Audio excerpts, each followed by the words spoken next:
do this every day, going into organizations, trying to get a look into how they store and manage data, and coming up with a way to assess yourself is kind of hard. There's a lot of different areas in which the data that you create and provide affects an organization. So today's webinar is going to allow us, everyone online, to have the ability to assess yourselves and give yourself a report card as to the health of your existing data management standards. Now, those standards could include an existing SOLIDWORKS product like PDM Workgroup or PDM Standard or Pro, or it could just include you using Windows Explorer as a way of managing that data. All in all, these are general areas in which, if they're not corrected, can absolutely affect your process, the health of the files that are within that process, and your ability to release products. So our agenda today, we're going to talk about why even go through this process today of evaluating your data management standard. We're going to allow you the time to give yourself a grade on how your organization is doing with data management. We're also going to talk about best-in-class companies. Why even have this this conversation if it isn't going to benefit the organization? It isn't going to save time, help you with your throughput, allow you to meet your goals. And then at the end, we'll talk about possible next steps for pursuing this maybe a little bit further. So let's start out talking about some of the typical pressures to improve your design process. Now, this information comes from the Aberdeen Group. They're a group of analysts that will talk to other manufacturing organizations and get information about their process and what kind of irks them.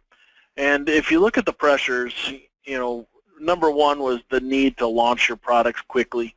There's competition. Your customers are asking for product faster and faster, and it's an increased pressure constantly. To lower the cost, in order to lower the cost, we've got to look at all the little things within the process that cost you time and money, market demands, and then capitalizing on new market opportunities. In the end of today's list of areas we're going to grade ourselves, we're going to come back to this and talk about how best-in-class companies achieve these goals better than companies that are not considered best-in-class. So now it's report card time. So this webinar today we're going to use as an opportunity for you to grade yourself. So if you wouldn't mind, either if you had Word or Notepad or something, or a piece of paper even, next to you that we can go through and you can write down your own grades. I'm not there to ask the questions. I'm not there to judge how you're doing things. I'm going to give you the areas in which you can self-reflect on your data management skills as an organization, regardless of what you're using for those skills. Okay, so in your grading, if you put a 1 next to the number, it's going to be, that thing's not a problem for my organization. If you put a 2, sometimes it's a problem, but maybe not a big problem. Number 3 is we know it's a big problem. We need to get it fixed. So some way at the end that we can kind of tally things up and get a better look. Now, what are we going to grade ourselves on? I call this the 15 areas of investigation. Now, these aren't software specific. They're more general process related, things that affect every organization. So this self-reflection is going to be specific to these different areas. So we'll go through these one by one, and please, if you don't mind or if you want to, go ahead and grade yourself as you go. So our first area of investigation has to do with organizations and their folder structures. Sometimes folder structures are created in such a way that they're hard to navigate and manage. You allow your users the ability to create folders almost uncontrollably. You have no methodology or universal way of storing data from project to project. And what that causes is an issue for users that maybe are not familiar with your organization as well. New people coming into the organization, the ability to browse folders becomes somewhat hard. And when users create data, sometimes they put it wherever because they just couldn't remember or can't find where it's supposed to go. So they put it somewhere and they just say, oh, I'll deal with it later, I'll move it later, and things end up getting kind of uncontrolled. It gets hazardous for the organization. Now, if you have maybe a system in place that cannot force users how and where to structure their work, again, as soon as you give that level of control to do what you want, it still potentially could make it complex and unmanageable. Now, I have seen companies that organize folders very, very well. It's very well thought out, but it can get too complex as well. I want you to consider this. An example I had an organization that created top-level folders for each project, which is great, but inside that project were subfolders that represented the stages within a project. So they would go from an R&D phase to waiting for approval to a released phase by moving from folder to folder to folder. And that's great for engineering, but you know what, sales and marketing and other people that are going to consume that data, they get lost in that. So go ahead and give yourself a grade for your folder structure system. Do you think it's complex, hard to navigate, hard to manage? If you have an existing PDM system, that still could be the case. Maybe you're creating, you're allowing people to create subfolders that are, unique project to project. Our second area of investigation has to do with search capability. Now, the examples I have are all related specifically to using Windows Explorer to search. But in general, if a user cannot find the file, there's a very good chance that they'll have to recreate the file. If they have to recreate the file, they're duplicating efforts. If they're duplicating efforts, they potentially could even pull a new part number for that part that could end up in your ERP system, and you could be managing multiple part numbers for the same physical part. That could end up on the dock with some ordered in with some bolts that are exactly the same with different part numbers, and now you've increased your overhead. Now, Windows Explorer makes it hard because you can search on file name, modified, created date. Windows introduced some indexing that's available. This is a way of making it faster to search those things. And I use the word tained at the bottom here. And if an organization has attempted to use this process of indexing, it's still cumbersome and requires some effort and some IT overhead to manage. Now, if you've got an existing PDM system, think about the way that you're searching. Has it been optimized? Are you using search cards? Is the technology convenient for searching? Are you able to find the things you're trying to do?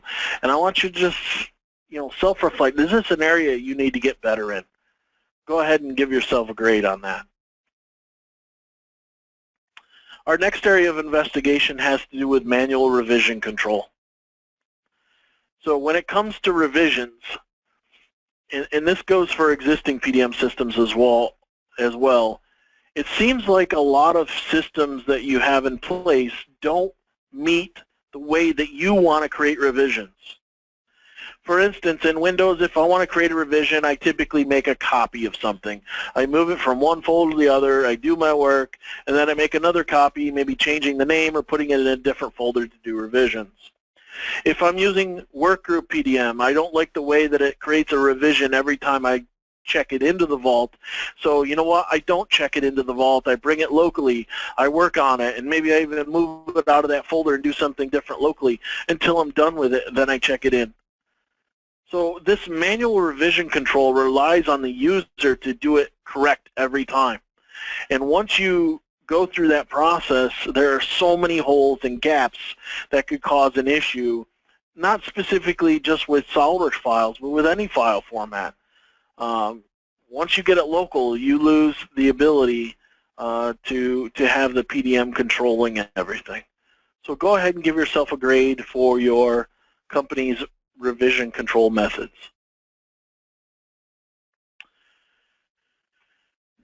Now, another area that I would employ you to grade yourself has to do with really anything within your organization that requires very high discipline. This could be the process of releasing or managing users and structures. We're talking about something that will require IT to help you manage, create folders, create users, where a lot of that effort is not in the control of the engineering teams. If there's an issue, you have to have a consultant come in and fix it up.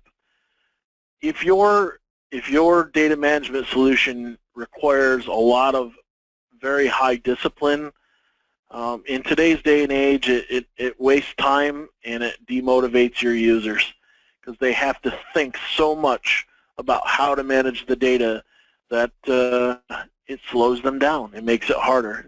To put it in terms of SOLIDWORKS, can you imagine SOLIDWORKS? We've spent all these years of making it better, easier, faster, shortcuts.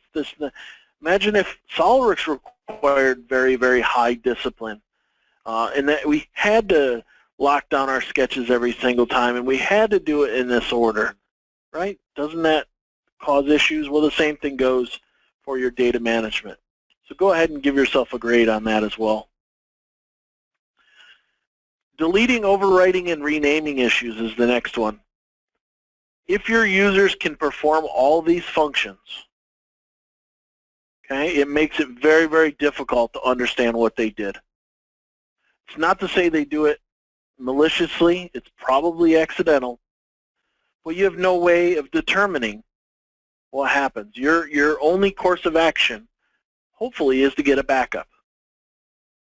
Okay, so think about the potential on this one of creating an issue with your intelligent information where somebody accidentally deletes it or overwrites something, and go ahead and give yourself a grade. The next area has to do with duplicate files. To me, I probably should have put this at number 1 as an area of investigation. This is the one area that can destroy any process, no matter how good intended that process happens to be, as far as making sure that your files are in order.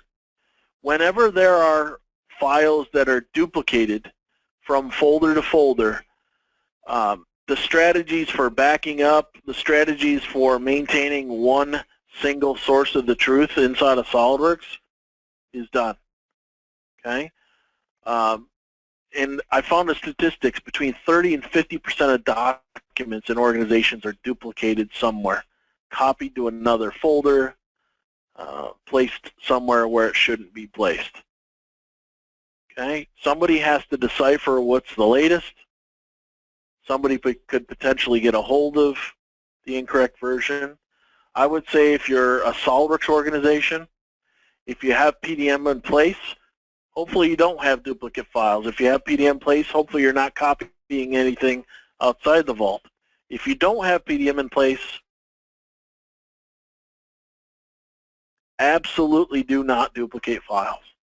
You will have the potential to destroy any process that you have currently. So go ahead and give yourself a grade. Let's talk about security.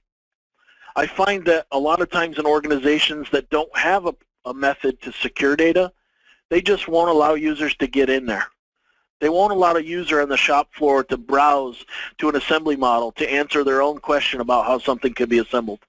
They won't allow the shop floor to go ahead and create their own DXF or DWG so that they can machine from an existing design. They keep the rights locked down because they have no proper way of controlling it.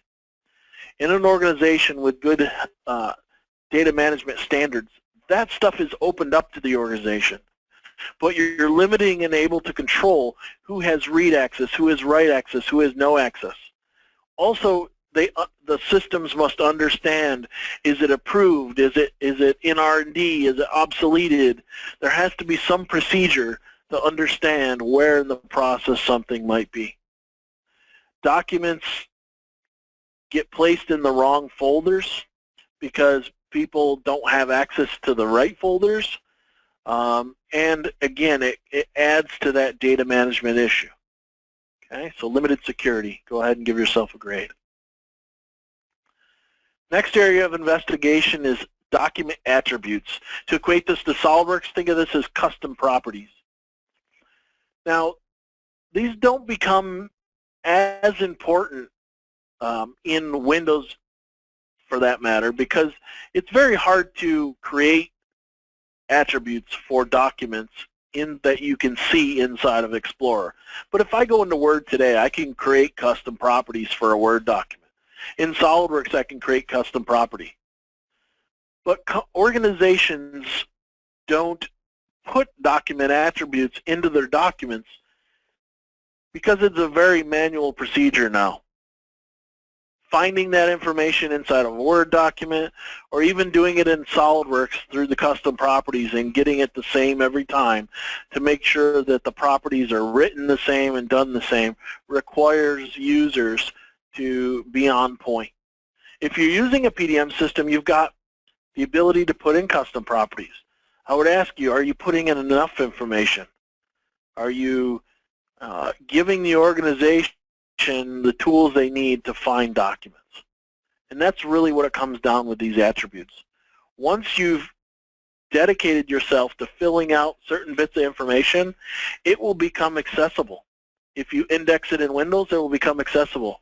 If you use a PDM system, it's accessible for the searchability. So go ahead and give yourself a grade. Next one is lost documents. Regardless of what process you use, PDM or Windows or another system, on average 7% of documents are lost a year. Okay? When you lose a document, you potentially have to remake that document, or you already spent hours and hours trying to find it. And a lot of times it's just moved and cannot be found. On top of that, sometimes people will try to move files to an FTP site or to other servers or email it, and unwillingly they've removed it from the server and they don't realize it, or they don't realize till it's too late. And as soon as you do that, there's a problem with lost documentation. So think, this is always a big one in the SOLIDWORKS world is, how many times are you looking for something and can't find it?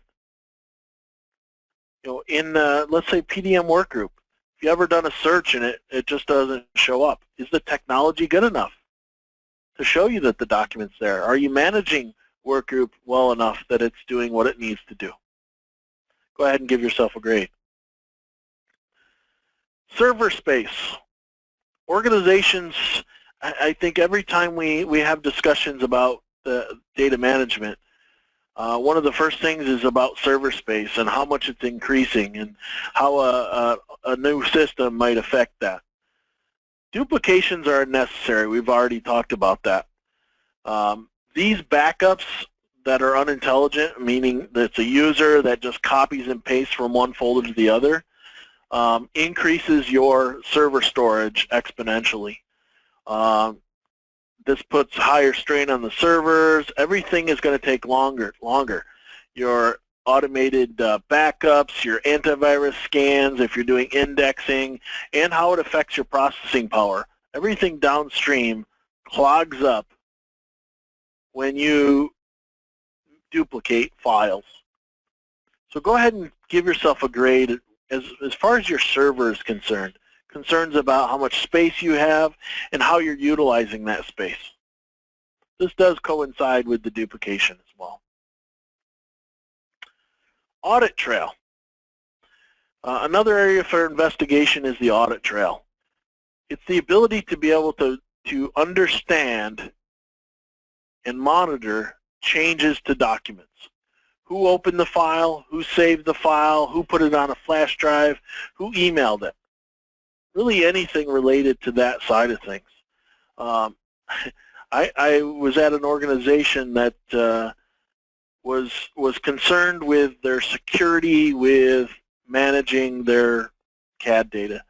And we went through the process, and nobody had access to any of the folders, and it was restricted to engineering. So internally, it was pretty locked down. But when they worked with outside vendors, you know what they did? They just went ahead and emailed the file.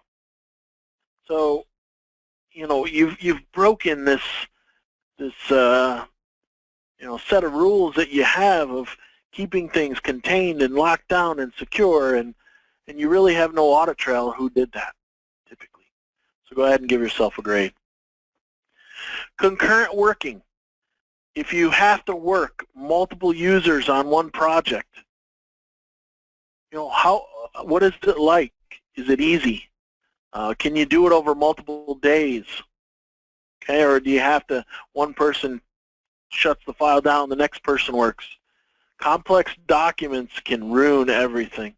If not done properly or with no mechanism to do that, one person opens it up, the next person doesn't realize they open it read-only, the first person closes it, the second one saves it, and it overwrites everything. So concurrent work is very, very difficult depending on the mechanisms you have. If you have a PDM system, does it work for you? Okay, can you have multiple users working on an existing set of documents and understand the history and its effect on others? Go ahead and give yourself a grade. Global collaboration. If you look at the way that you collaborate with other organizations, whether it be globally or even locally to different facilities, what is the IT overhead to do that? Is there a dedicated pipe between the two buildings? How are you actually sharing files between two facilities? Are you emailing them? Are you putting on an FTP site? Okay, think of the delays when you're handing files back and forth. Think of the delays with time zones. When somebody adds something in a different time zone, how long does it take before you get your hands on it? And then working with different cultures, how do you take their process and your process and meld them together? Okay? Global collaboration is limited depending on what type of system you're using. In Windows, it's highly limited, especially with CAD data when you're running across a network like that. So go ahead and give yourself a grade. Limited sharing. This has to do more specifically with clients and vendors. People that could access and or share data of their own with your organization. Are you creating VPNs for them to come in? These VPNs lead to more maintenance, more duplication, more mistakes. A lot of times companies rely on software, Dropbox, FTP, different ways of distributing files, and they all have security risks. And a lot of times those things, those tools, like an FTP site, obsolete files or old files sit out there for a long period of time. And somebody could potentially go in there and just grab the wrong file. Okay? So the sharing capability becomes difficult to share with these clients and vendors. If you'd like to be better with that, go ahead and give yourself a grade, 1, 2, or 3, to give an idea of what you feel you are. And our last area of investigation has to do with reporting and analyzing. When you look at how many documents are created by your engineering team, or how many ECNs are created, or how many new products you release in a year, are you able to properly report and analyze the situation as far as your data management is concerned? How many files are created? Okay, what types of files? You can do a little bit of that in Windows, right? You can get number of files, folders, and dates. But when you look at the process, how many things are waiting approval, how many things are obsoleted, how many ECNs do we get? A lot of times there's a limited reporting and ability to analyze. Would you like better reporting, better ability to analyze that data, to bring it all together and report on it in your engineering meetings and provide some statistics that will be helpful to your organization? Go ahead and give yourself a grade. So there's the 15 different areas that I want you to kind of self-reflect on. Now, you probably have all that information right in front of you now, but I want to talk a little bit about the solution to whatever problem you just self-assessed in the last 25 minutes. Best-in-class companies find a solution by starting with these 5 things. First thing they're going to do is establish a relationship between data. They're going to find a solution that understands that this text file from the manufacturing floor is related to this CAD model. Okay? There's SOLIDWORKS relationships between files. When I make a change to this one, what else does it affect? This is establishing that relationship. They have to always start with some sort of centralized storage where they're going to control the access, get file history, and protect overwrite protection. Best-in-class companies start here. Okay? Now, what happens with best-in-class companies? What can be expected? Okay, here is also from the Aberdeen Group, a comparison of best-in-class companies versus its competitors and how it met product launch dates, product cost targets, quality targets, revenue, and length of development.